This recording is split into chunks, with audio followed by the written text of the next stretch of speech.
Сәлеметсіздерме студенттер, бүгінгі сабақ электротехникалық материал тану пәніне кіріспе сабағы болып табылады. Аталмыш пән электр энергетикасы мамандығында оқитын студенттерге арналған. Курс аралас оқыту форматына негізделген, яғни дистанционды оқу түрі мен іштей оқу түріне жарамды. Оқыту тілі қазақ тілі. Оқу графигі уақытпен шектеледі, яғни оқу кестесінде қарастырылған уақыт аралығын қамтиды. Еңбек сыйымдылығы дәріс үшін жұмасына 1 сағат беріледі, тәжірибелік сабақ үшін жұмасына 2 сағат беріледі. Оқу нәтижесінде емтихан тапсырылады.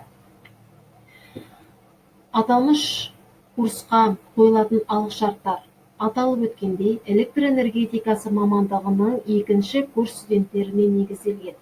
Курсты оқып үйрену үшін физика пәні меңгерілуі тиіс. Курс жайлы жалпы мәлімет. Бұл курста электр энергетикасы саласында қолданылатын электротехникалық материалдарға сипаттама беріледі, мағлұматтар алынады. Яғни, диэлектриктердегі, өткізгіштердегі, жартылай өткізгіштердегі және магнитті материалдардағы негізгі физикалық үрдістер қарастырылады.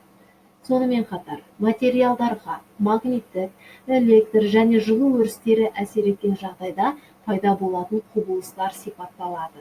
Және де механикалық әсерлер, қоршаған ортаның әсерлері қарастырылады. Көптеген электротехникалық материалдарға талдау жасалады, олардың қолдану ортасы, сипаттамасы беріледі.